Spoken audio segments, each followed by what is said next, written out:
الشيطان الرجيم بسم الله الرحمن الرحيم والذين تبوأوا الدار والإيمان من قبلهم يحبون من هاجر إليهم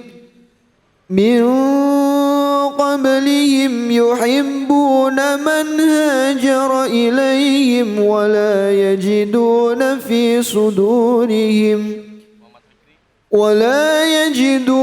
في صدورهم حاجة مما أوتوا ويؤثرون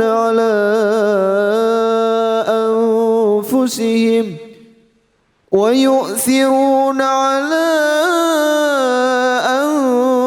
أنفسهم ولو كان بهم خصاصة ومن يوق شح نفسه فأولئك هم المفلحون صدق الله العظيم.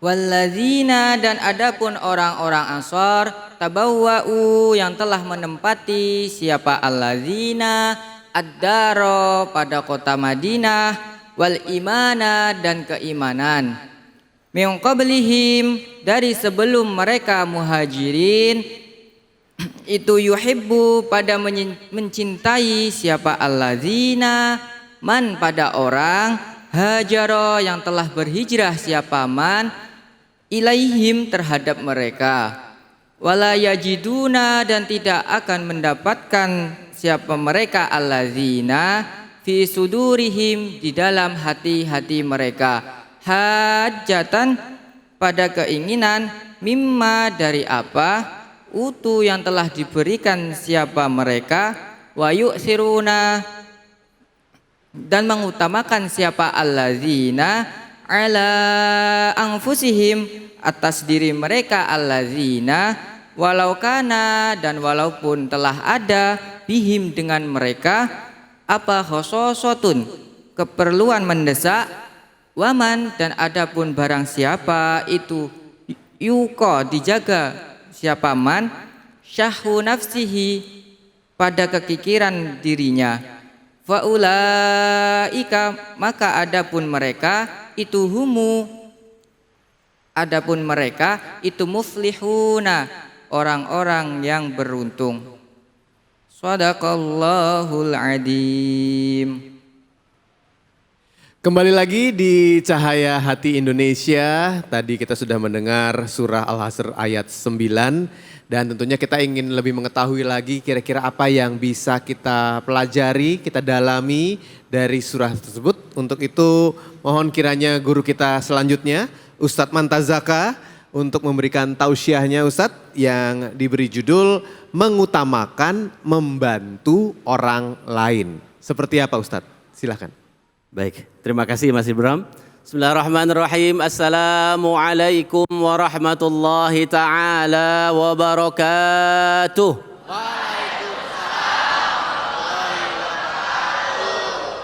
Alhamdulillah, alhamdulillahi wasi'il fadli wal ihsan, al-ghaniyil ladzi lam tazal sahaibu judihi tasihul khairati kulla waqtin wa awan, al-alimil ladzi la yakhfa alaihi khawatirul jinan, al-hayyil qayyumil ladzi la taghidu nafaqatuhu bimarrid duhuri wal azman, al-karimil ladzi ta'adzana bil mazidi lidhawish syukran, ahmaduhu hamdan yafuqul iddi wal hisban, wa ashkuruhu syukran nanalu bihi mawahibar ridwan, wassalatu wassalamu ala sayyidil khalaiqi wal anam, Muhammad ibn Abdullah alaihi afdalus salati wa atammus salam, wa ala alihi wa ashabihi wa man tabi'ahum bi ihsanin ila yaumiz diham, wa ba'du.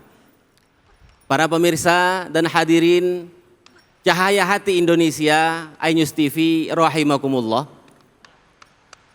Adik-adik apa kabar semuanya? Mas Ibrahim melihat dari muka-muka mereka, Masya Allah, terpancar masa depan yang begitu indah.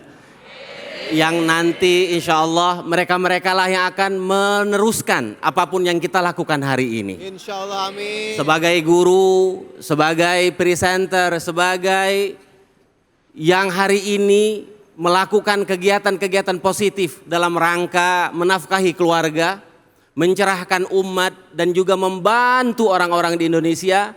Suatu saat mereka lah yang nanti insya Allah akan melanjutkan tampuk pekerjaan ataupun juga tanggung jawab tersebut. Amin, amin ya Rabbal Kita berdoa, kita doakan kiranya Allah Subhanahu wa taala senantiasa mengucuri kita semua, wabil khusus adinda-adinda semua dengan rahmah, taufik dan inayahnya, sehingga dapat memacu semangat untuk belajar yang baik, menerima yang baik-baik untuk nanti saat kembali ke masyarakat mengabdikan yang terbaik untuk negara dan agama tercinta ini.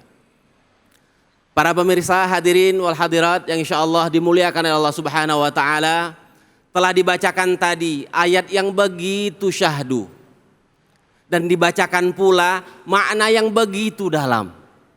Adik-adikku sekalian dan para pemirsa semua, ayat yang tadi dibacakan merupakan salah satu ayat yang begitu mewarnai kaum muslimin.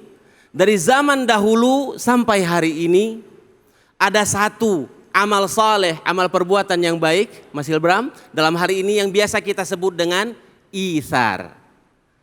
Ada yang ingat dengan itsar? Ya. Itsar ini adalah altruisme. Sifat di mana mendahulukan orang lain untuk mendapatkan kebaikan dibandingkan diri kita sendiri. Hadirin wal hadirat, para pemirsa sekalian, Islam datang dalam rangka memanusiakan manusia, memperbaiki akhlak, dan juga menjadikan manusia sebagai khalifah di atas muka bumi ini. Tak lain dan tak bukan tujuannya adalah untuk memakmurkan isi dunia ini. Betul? Allah jadikan kita semua dengan segala potensi yang ada. Kalau dalam mantik, adik-adik sekalian mungkin ingat, al-insanu hayawanun natik. Manusia itu adalah makhluk yang dapat berbicara. Allah ciptakan kemampuan tersebut adalah supaya kita dapat memakmurkan dunia ini, memakmurkan bumi Allah Subhanahu wa taala ini dengan potensi yang ada dalam diri kita. Maka dari itu Aristoteles menyebutkan bahwa manusia itu adalah makhluk sosial, bukan sosial ya, tapi sosial. Makhluk sosial. Artinya yang namanya manusia itu tidak bisa hidup sendirian. Adik-adik kalau lagi di kamar sendirian, kunci pintu seharian gitu bisa kira-kira? Atau kita misalnya saat sedang tidak melakukan apa-apa, mengunci diri seharian di rumah tanpa berbicara kepada siapapun, tanpa membuka HP, tanpa membuka TV, dan tanpa membaca informasi apapun dari luar, apakah kita bisa melakukan itu? Itulah mengapa Allah Subhanahu wa taala titipkan potensi kepada kita untuk mampu berbicara. Berbicara yang baik tentunya dalam rangka menjalin komunikasi. Disebutkan bahwa manusia sebagai makhluk sosial itu ada beberapa hal yang menandainya. Yang pertama, tanda kita sebagai makhluk sosial itu adalah kita tidak bisa hidup sendirian. Apalagi di pondok pesantren, ya. Tidak bisa kita hidup sendirian dengan menafikan bantuan dari teman-teman yang lain. Saat misalnya ada yang jatuh sakit, siapa yang akan mengurusinya? Saat ada yang membutuhkan bantuan, siapa yang akan membantu? Jadi yang pertama manusia itu sebagai makhluk sosial adalah kita tidak bisa lepas dari yang namanya interaksi. Dan yang kedua, tidak lepas tadi, tidak hanya kita hanya kepingin saja untuk interaksi, tetapi memang sebagai manusia kita itu butuh untuk berinteraksi. Kita lihat mungkin naudzubillah dengan tidak menjadikan ini sebagai contoh yang buruk. Misalnya ada seseorang yang mempunyai keterbatasan dan dijauhi oleh orang lainnya, apakah kita dapat merasakan apa yang dia rasakan? Betapa sulitnya dia menjalani hidup. Karena tidak ada yang memperhatikannya, tidak ada teman untuk berbicara. Ya. Dan yang ketiga, potensi manusia itu akan jauh lebih tampil saat kita hadir dalam tengah-tengah masyarakat. Tidak ada yang namanya juara satu jika tidak ada perkumpulan orang-orang. Tidak ada yang namanya hebat jika ternyata dia sendirian. Dan tidak ada yang namanya orang yang baik jika dia tidak menampilkan kebaikan itu di hadapan orang lain. Hadirin para pemirsa dan juga adinda sekalian, para santri Pondok Pesantren As-Siddiqiyah rahimakumullah.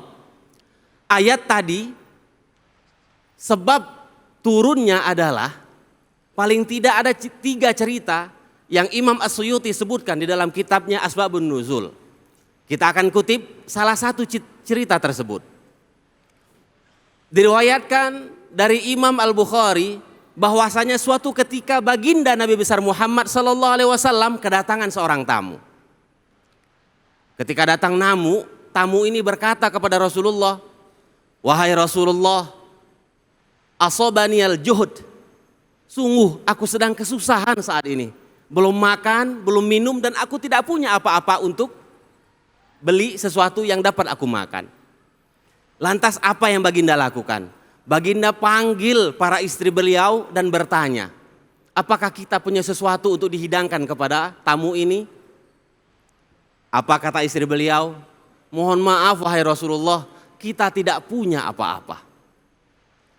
Tuh, ini contoh baginda Nabi nih, beda sama kita.